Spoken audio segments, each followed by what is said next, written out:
test of the weather radio's warning device. During potentially dangerous weather situations or other emergencies, specially built receivers are automatically activated to warn of the impending hazard.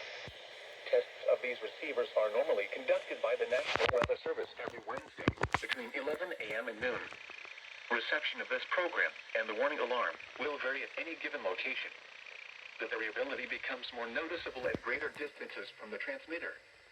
To provide the most consistent warning service possible, the warning alarm will be activated for warnings, selected watches, and other environmental emergencies affecting the following North Carolina counties: Alamance, Alexander, Allegheny, Anson, Bertie, Cabarrus, Caswell, Chatham, Davidson, Davie, Durham, Edgecombe, Forsyth, Franklin, Granville, Greene, Guilford, Halifax, Harnett, Hoke, Iredell, Johnston, Lee, Martin, Montgomery, Moore, Nash, Northampton, Orange, Person, Pitt, Randolph, Richmond, Rockingham, Boyne, Scotland, Stanley, Stokes, Surrey, Union, Van, Wayne, Warren, Wayne, Wilkes, Wilson, Indianapolis.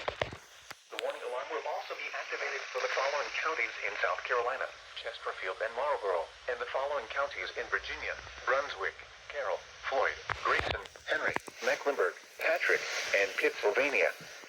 This includes the independent cities of Galax, Martinsville, and Danville.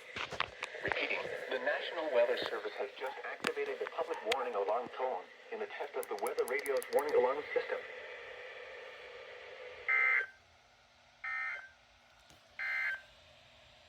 Here are the 11 a.m. observations for the region.